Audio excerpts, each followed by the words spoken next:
Când auzim despre Belgia, ne gândim la Bruxelles, la Bruges, la Antwerpen, la orașe celebre, monumente cunoscute și locuri pe care le vezi în orice ghid turistic. Dar Belgia are mult mai mult de oferit. Iar astăzi vă invit într-un loc care pare construit într-un spațiu imposibil. Un oraș prins între stâncă și apă. Bine ați venit la Dinant!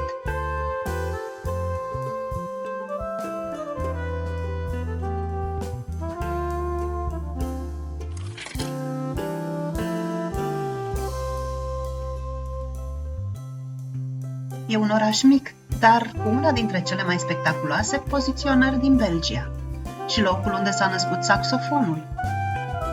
Un oraș distrus aproape complet în război și refăcut și un loc unde oamenii parcă au înțeles ceva important. Că nu trebuie să te grăbești, trebuie să te bucuri de fiecare pas.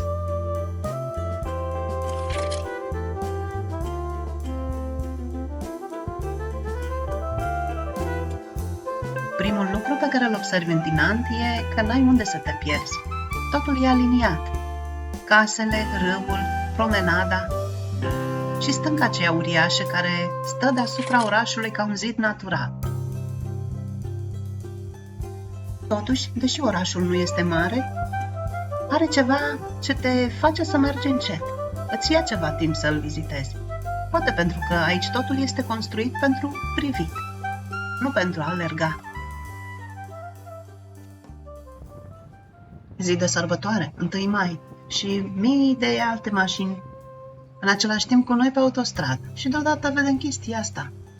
Tuturor le atrage atenția. Voi știți ce e? Spuneți-mi în comentarii.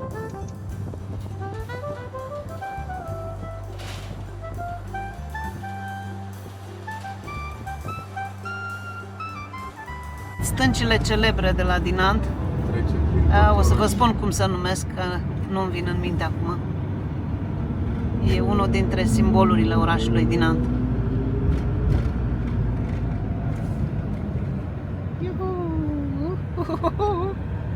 Mai că. Deci că nu trecem. Vremea e superbă. Uite pe domnișoara, sunt dezbrăcat aproape de tot. Euro să găsim un loc să parcăm și să mergem pe jos să vedem ce e. Da, e un loc mic cu doar 6 locuri de parcare. 3. 3? Doar 3? Aoleu, doar 3 locuri de parcare pentru campere pe malul râului Mas. Și poate suntem printre cei 3 norocoși. Wishful thinking. Nu e. Ba da, uite aici e un loc. Hai să vedem, să verificăm. După cum v-ați imaginat, n-am reușit să găsim loc lângă râul Mas. Am găsit un loc de parcare foarte bun într-un alt loc menționat pe Park4Night și nici nu suntem singuri. Acum mergem să explorăm Dinant. 25 de euro de adult. Da, ne luăm bilete.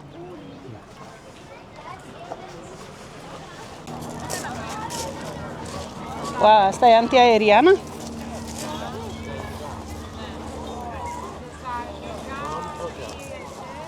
Da, orașul Dinant a fost în mare parte distrus în al doilea război mondial și reconstruit.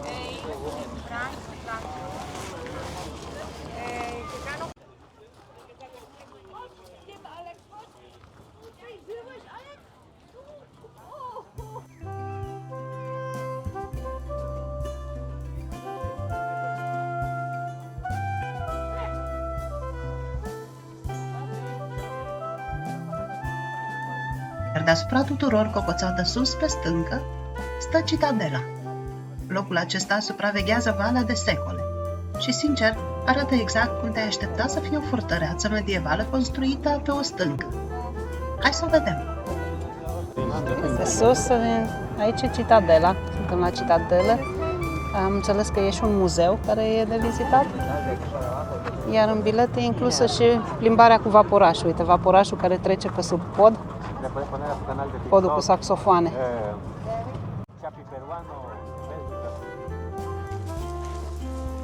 Vizita la citadela din Dinant e mult mai modernă decât te-ai aștepta de la o fortăreață medievală. La intrare primești o tabletă, iar în interior poți scana diferite coduri QR pentru explicații, animații și momente interactive despre istoria locului. Practic, în timp ce zidurile au câteva sute de ani, experiența seamănă surprinzător de mult cu un muzeu din viitor. Un turn construit la Luyck, Leuven, în 1819.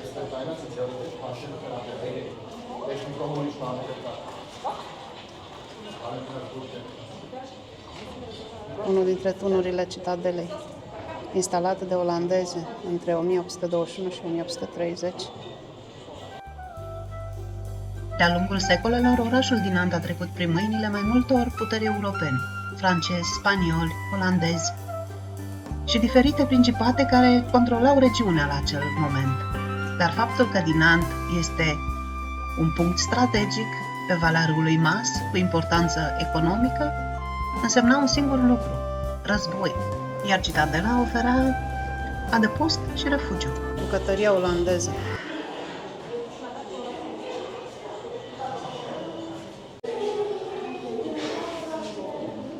Și brutărie. Dormitoarele. Cel mai tragic episod din istoria orașului a avut loc la începutul primului război mondial, în 1914, când orașul a fost, practic, aproape distrus. Tot atunci, sute de civili au fost executați.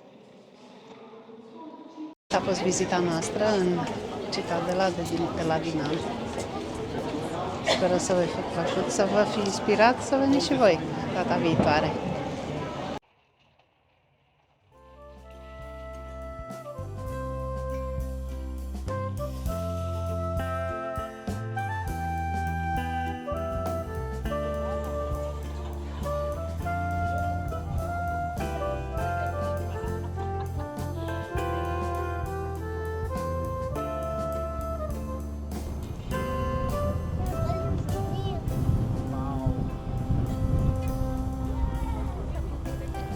Oh, ce frumos se vede!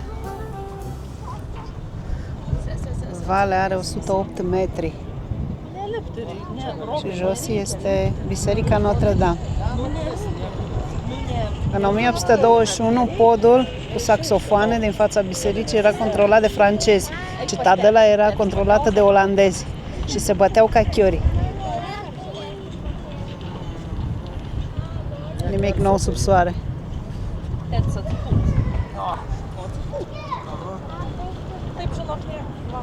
Da, aici trebuia să fie telefericul, dar nu mai e. Ori s-a desfințat, ori Dumnezeu cu ei. Că în toate descrierile vorbeau de teleferic. Da, uite, telefericul e desfințat. Da, un fel de țeapă. Da, scările către oraș au fost construite în secolul XVI ca să dea acces direct către oraș. Vom coborî și noi pe ele. 408 trepte.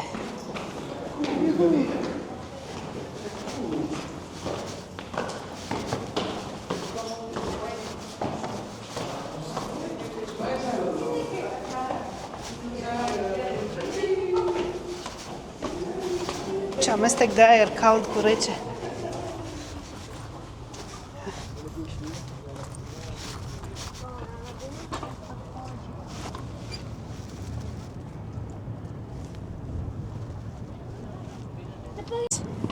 Acum, dacă nici nu este teleferic, toată lumea ia scările. Și în sus și în jos.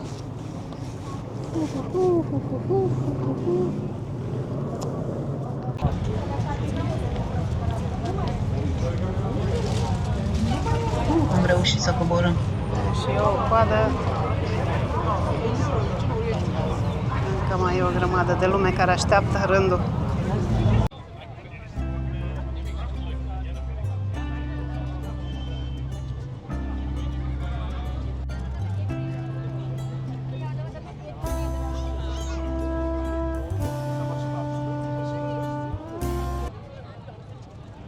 Următoarea plecare e la ora 4. biletul nostru combinat. 45 de minute. Teleferic. Da, unde e teleferic? Că telefericul nu există. E un fel de mică mare țapă cu telefericul.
Meter.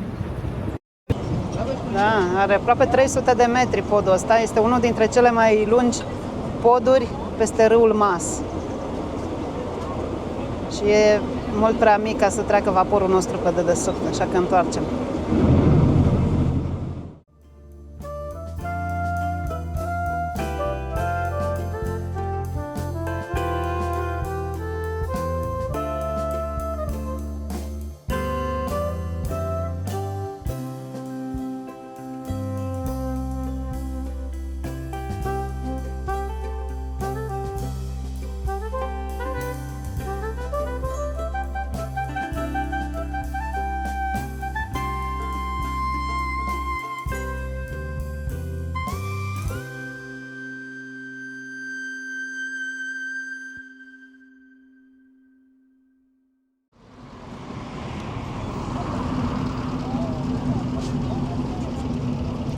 Lumea de pe lume.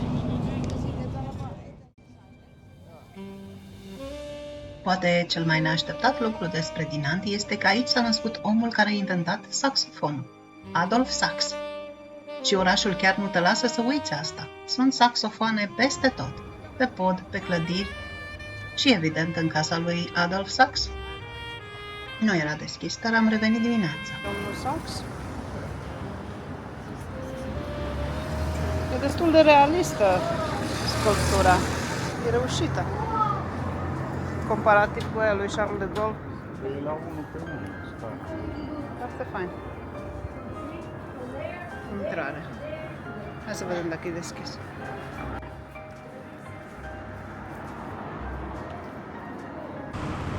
Bună dimineața!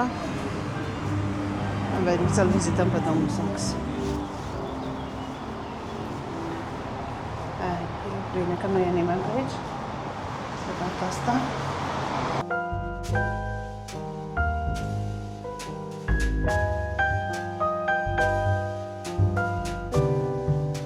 Casa lui a devenit un mic spațiu memorial dedicat vieții și invențiilor sale. Instrumentul creat aici avea să ajungă celebru în toată lumea, inclusiv prin branduri legendare considerate și astăzi printre cele mai apreciate saxofoane din lume.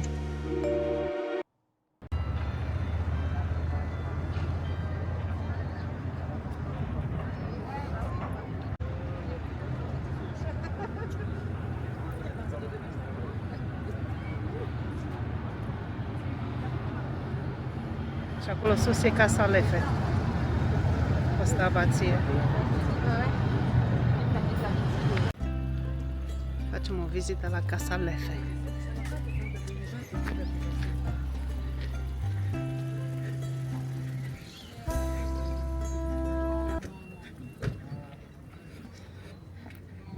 €15 schimba prețul de curând, vezi? 15 euro de persoană. Trebuie să faci rezervare cu cod QR dacă vrei. Intrare liberă sub 12 ani. acompaniat de un adult care plătește.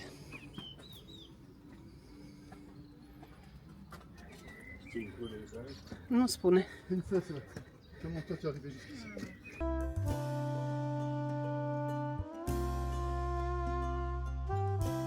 Povestea berii Lefe începe în 1152, când călugării abației Lefe au început să producă bere, nu doar pentru gust, ci pentru că pe atunci apa nu era întotdeauna sigură pentru consum.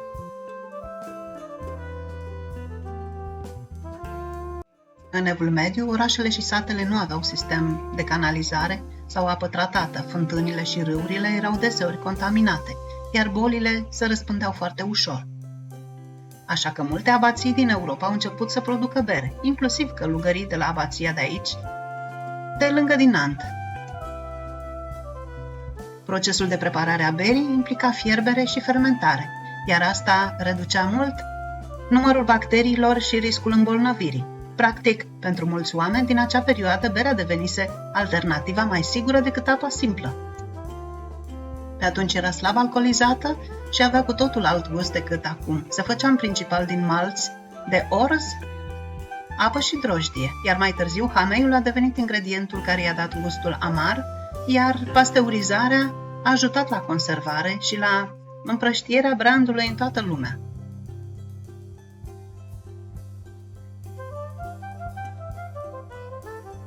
De-a lungul secolelor, abația a trecut prin multe incendii, războaie, chiar și prin Revoluția franceză, iar producția de bere a fost întreruptă de multe ori. Dar cumva, Lefe a supraviețuit tuturor. Iar astăzi Lefe a devenit una dintre cele mai cunoscute mărci de bere belgiană din toată lumea. Iar Maison de Lefe, Casa Lefe, spune toată povestea într-un mod surprinzător.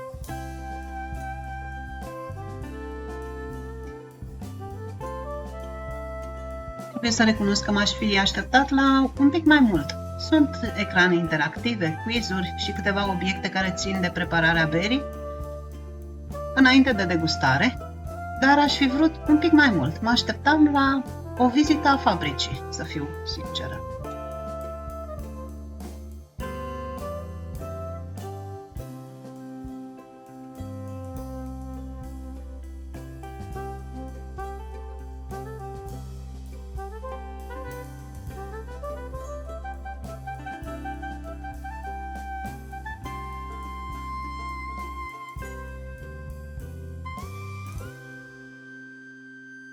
Poți să zici labă la 5%, dar restul toate sunt mai tari. Iar o vizită aici se termină exact cum te-ai aștepta, cu o degustare. Merci! Ok. Una e Prestige și cealaltă e Retail. A mea e Prestige. Și Retail e de 9%. Cam cât vinul, nu?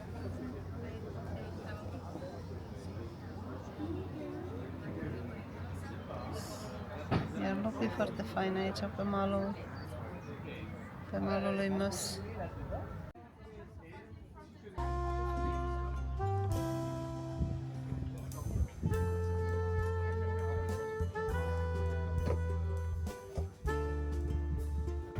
E bună? Să încerc și eu pe a mea.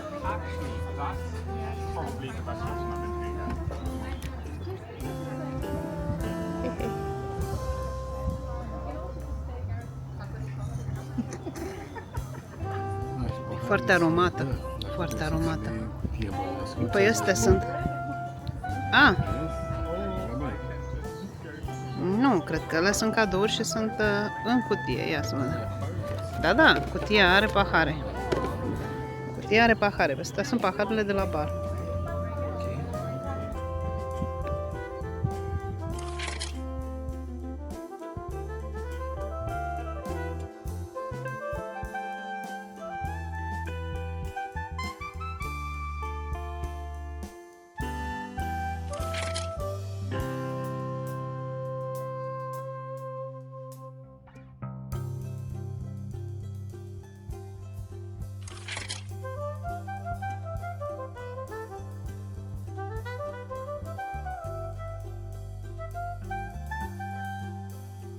La doar câteva minute de centrul orașului Dinant, lângă Casa Lefe, se ascunde o lume complet diferită. Grota de la Dinant. Cea minunată. Ia să o vedem. Cea minunată. Pe aici.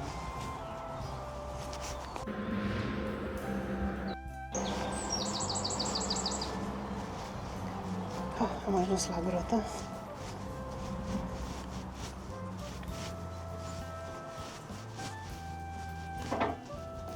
Totul e amenajat aici pentru turiști. Apropo, 12 euro e intrarea pentru un adult.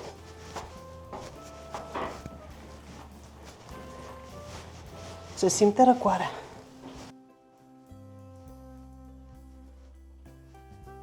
E o peșteră descoperită în 1904, cu galerii care se întind pe aproximativ 1 kilometru și unele dintre ele sunt impresionante prin formațiunile calcaroase, unele dintre cele mai fascinante din Belgia. Da, uite că se merge și încoace. N-are nimic care să-ți spună. Da, nu am niciun ghid, nu am niciun indicator, nimic. Pentru 12 euro de persoană puteau să pună și eu ca niște panouri, ceva. Să știi ce vezi. Cea mai spectaculoasă parte din grota din Dinant este sala mare sau sala cascadelor. Aici găsești unele dintre cele mai impresionante formațiuni de calcit din întreaga peșteră. Adevărate cascade din piatră, formate lent, picătură cu picătură, timp de zeci de mii de ani. Peștera aceasta nu a fost mereu o atracție turistică. În timpul celui de-al doilea război mondial, locuitorii din Dinant s-au refugiat aici pentru a se proteja de luptele și bombardamentele din zonă. Timp de multe zile, săptămâni, oamenii au trăit aici sub pământ, în aceste galerii reci și întunecate, în timp ce deasupra lor frontul traversa valea râului Mas. E ciudat să te gândești că locul acesta atrage azi turiști pentru liniștea lui? Și cândva a fost adăpost pentru oamenii care încercau doar să supraviețuiască.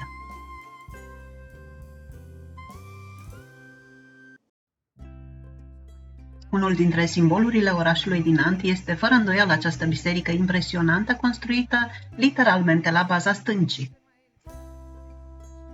Prima biserică de aici era construită în stil romanic, dar în 1227 o parte din stânca de deasupra s-a prăbușit și a distrus-o aproape complet. Clădirea pe care o vedem astăzi a fost reconstruită în stil gotic și este simbolul orașului Dinant.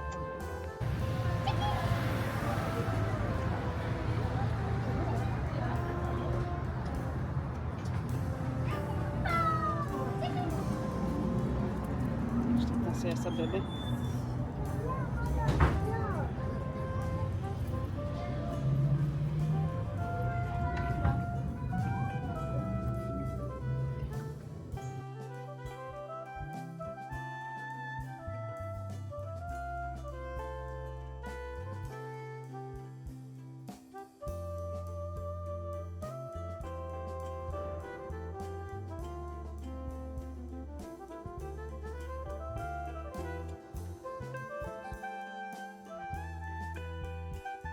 Dinant nu este cel mai mare oraș din Belgia și nici cel mai faimos, dar are ceva ce multe alte locuri mai cunoscute au pierdut de mult.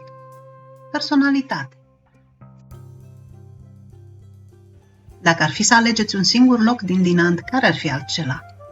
Citadela, plimbare pe Mas, Casa Lefe sau poate grota? Sau biserica? Spuneți-mi în comentarii.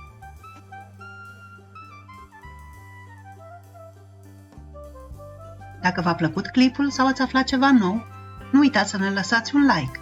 Pe voi nu vă costă nimic și pe noi ne bucură. Abonați-vă pentru că urmează și alte orașe, sate și locuri fascinante din Belgia și din Europa, prezentate așa cum sunt. Pe data viitoare!